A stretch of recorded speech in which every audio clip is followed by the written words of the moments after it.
საყოველთაო დაზღვევის რეგისტრაციისთვის პროცედურები ჭიათურის მუნიციპალიტეტის სოფლებში თითქმის დასრულდა. ქალაქში მცხოვრები დაზღვევის მსურველები კი რეგისტრაციისთვის ჯეო ჰოსპიტალსის პოლიკლინიკას აკითხავენ. ტელევიზიიდან ვართ ინფორმირებული.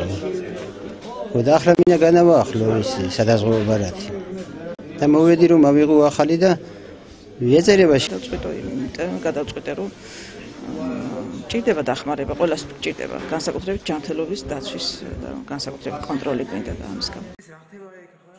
საყოველთაო ჯანმრთელობის დაცვის სახელმწიფო პროგრამით, რომლის პირველი ეტაპი 28 თებერვლიდან ამოქმედდა, 6-დან 60 წლამდე ასაკის ადამიანებს დაზღვევის მინიმალური პაკეტით სარგებლობის საშუალებას აძლევს.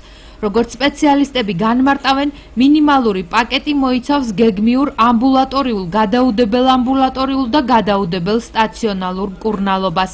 თვალისწინებს ძირითადად ოჯახის ექიმის მომსახურებას ამ ეტაპზე. ხაზგასმით მინდა აღნიშნო, რომ ეს არის დაწყებითი ეტაპი, რომელსაც პერსპექტივა აქვს და გაგრძელებული იქნება და მომსახურება შესაბამისად მრავალფეროვანი გახდება ივნისის თვიდან, როგორც თქვა ჩვენმა მინისტრმა, მაგრამ ამჯერად ეს მომსახურება ითვალისწინებს ოჯახის ექიმის ულიმიტო მომსახურებას, შესაბამისი აუცილებელი კვლევებით, რომელსაც ჩათვლის თვითონ ოჯახის ექიმი საჭიროდ, რაც ესაჭიროება და გადაუდებელი ამბულატორიული მომსახურება, გადაუდებელი სტაციონარული მომსახურება. გადაუდებელი სტაციონარული მკურნალობისთვის დაწესებულია მაქსიმალური ლიმიტი, რომელიც ერთ კონკრეტულ შემთხვევაზე 15,000 ლარს მოიცავს. სამედიცინო მომსახურების მისაღებად მოქალაქეს უფლება აქვს თავად აირჩიოს პროგრამაში მონაწილე პირველადი ჯანდაცვის დაწესებულება. ბენეფიციარები მიიჩნევენ, რომ დაზღვევა ნებისმიერი ადამიანისთვის აუცილებელია, თუმცა შეთავაზებული მომსახურების შესახებ მათ ნაკლები ინფორმაცია აქვთ. მათ უმეტესობას ჯერ ახალი დაზღვევით არ უსარგებლია. ამ ბენეფიციარს უგრძელდება 2013 წლის 1 სექტემბრამდე ირაოს სადაზღვევო პაკეტი და შესაბამისად ვერ ხვდება საყოველთაო დაზღვევაში. აი ამ კონკრეტულ შემთხვევაში მას რომ უჩერდებოდეს დაზღვევა, წევანი იყო სხვათა შორის ერთ-ერთი ასეთი პაციენტი, რომელსაც შეუჩერა სადაზღვევო მოქმედება შეუჩერდა ირაოში, ან ნებისმიერ სადაზღვევო პროგრამაში, მაშინ ავტომატურად ფიქსირდება საყოველთაო დაზღვევაში. თუ კი რა თქმა უნდა ასაკიც ხელს უწყობს. ეს დაზღვევა დიდი შეღავათი არის. საყოველთაო დაზღვევის შესახებ ტელევიზიით თქვეს და რაც გამოცხადდა ის და ეხლა აწი უნდა გავერკვია. გავრცელებული ინფორმაციის მიხედვით 1 ივლისიდან განზრახულია სადაზღვევო პროგრამის მეორე ეტაპის ამოქმედება, რომლის ფარგლებშიც უფასო პირველადი ჯანდაცვისა და გადაუდებელი დახმარების პროგრამებს გეგმიური სერვისების დაფინანსებაც დაემატება. არის გარკვეული ნოზოლოგია, რომლითაც სარგებლობს, არის გარკვეული ნოზოლოგია, რომლითაც ჯერჯერობით ვერ ისარგებლებს. გადაუდებელი დახმარება ყველა ვარიანტში აღმოუჩენენ გადაუდებელ დახმარებას. მაგრამ ოპერაციულ მომსახურებას რაც შეეხება, არის გარკვეული ნოზოლოგია, რომელიც შეიძლება შედიოდეს ამ პროგრამაში და რომელიც ჯერჯერობით ვერ შედის აღნიშნულ პროგრამაში. ანუ მკურნალობას, რა თქმა უნდა, გადაუდებელი მომსახურება, რაც ესაჭიროება, ყველა შემთხვევაში დაფინანსებული ექნება. სადაზღვევო პაკეტით საქართველოს 2 მილიონზე მეტი მოქალაქე ისარგებლებს. ჯანდაცვის სამინისტროში განმარტავენ, რომ საყოველთაო ჯანდაცვის პროგრამით გათვალისწინებული მომსახურება სრულად ფინანსდება და არ ითვალისწინებს პაციენტის მხრიდან თანაგადახდას.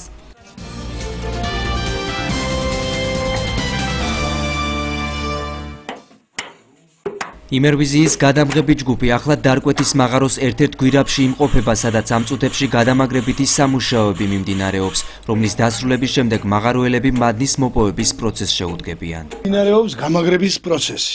გამაგრებითი პროცესის შემდეგ უნდა დაიგოს გზა საჭიროების შემთხვევაში, შემდეგ უნდა დავდგეთ ბურღი და დაიბურღოს სანგრელი. დაბურღის შემდეგ უნდა დაიმუხტება, აფეთქდება და აფეთქების შემდეგ დატვირთავს ტვირთავე მანქანა. დარკვეთის მაღარო ერთ-ერთია იმ მაღაროებს შორის, სადაც კომპანიის მიერ მრეწველობაში დანერგილ ახალ ტექნიკაზე მუშაობის პრინციპებს გაეცნენ და ტვირთავი მანქანები მაღაროელებმა მიწისქვეშ უკვე გამოსცადეს კიდეც. ყავს ესეთი ხალხი, რომლებიც მეტნაკლებად ეგუებიან, არის სამი კაცი, რომ ზედმეტნაკლებად ახლა ახერხებენ ამის იმას, მაგრამ ყველა ვერა უღალღო ჯერჯერობით მაინც. მექანიზირებული არ არის. ეს რომ ვაგონს დატვირთავს და სანგრევს დატვირთავს, მის მერე ხდება კირკიდან ლაფართხით 60% სამუშაოს შესრულება. მაღარუელები ახალი ტექნიკის დადებით და უარყოფით მხარეებზე საუბრის პარალელურად ყურადღებას იმ ფაქტზეც ამახვილებენ, რომ ტექნიკა ადამიანის ფიზიკურ შრომას უნდა ამარტივებდეს. ამის ძირითადი ფუნქცია არის უნდა დატვირთოს ვაგონი. ამას ეს რო სანგრევს დაწმინდავს 60% მერე ხელთ უნდა ნორმალურად რო იყოს ემუშაო.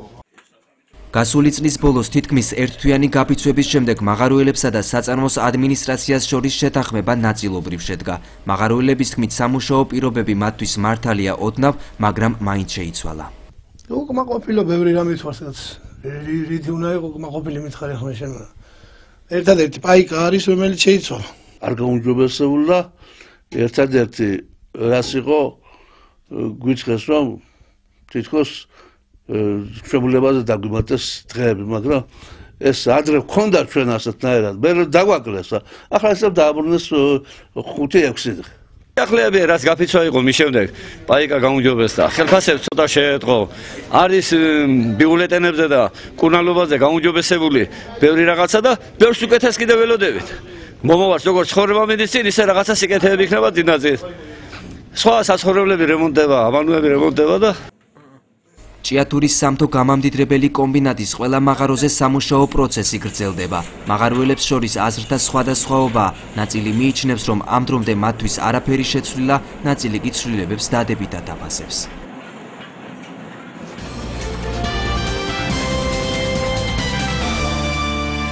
1986 წლის 26 აპრილის ჩერნობილის ატომური ელექტროსადგურის მეოთხე ენერგობლოკის აფეთქება მთლიანად დაანგრია რეაქტორი, რამაც მისი მიმდებარე ვრცელი ტერიტორიის რადიოაქტიური დაბინძურება გამოიწვია. დაბინძურების ტერიტორიიდან საერთო ჯამში 200,000 ადამიანი იქნა ევაკუირებული.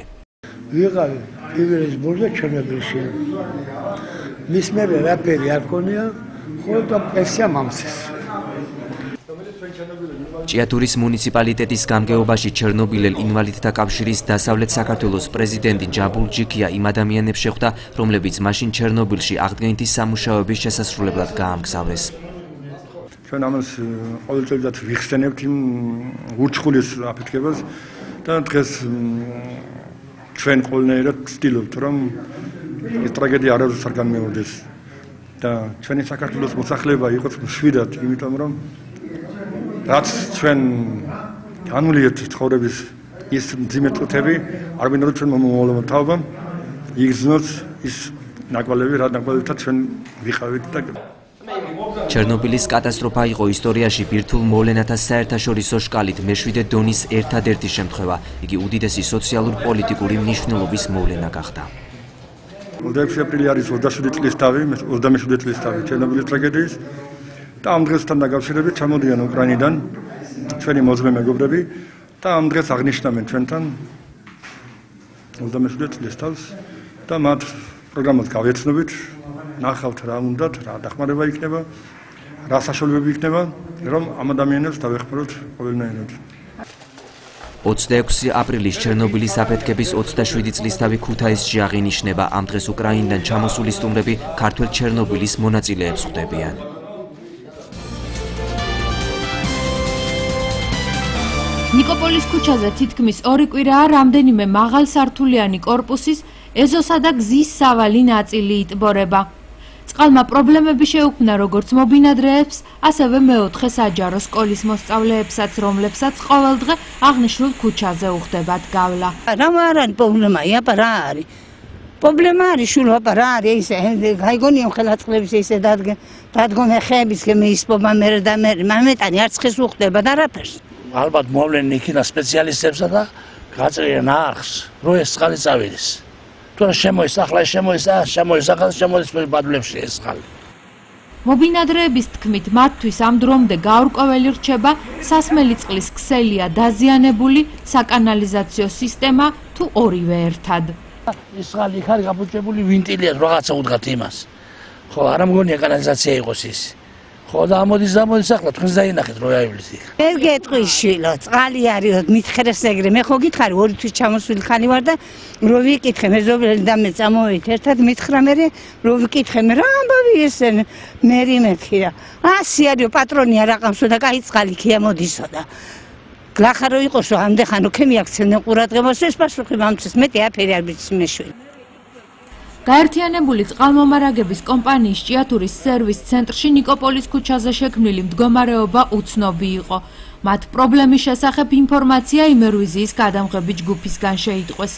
ჩვენ სამსახურები აკეთებენ შემოვლას, ათვალიერებენ ქალაქს და მსგავს დაზიანებების აღმოჩენის შემდეგ ხდება რეაგირება და ან შემოდის სატელეფონო ზარით, ან და ვინმე მოდის და განცხადების საფუძველზე და ვაკეთებთ, ვეხმაურებით და ეხლა თქვენგან გავიგებ, მაგრამ მე ხო გითხარით რა შემოსავლების კუთხით მუშაობ ეს ერთი კვირა არის და ამის გამო მე პირადად არ მქონდა ეს ინფორმაცია, ეს იყო მიზეზი.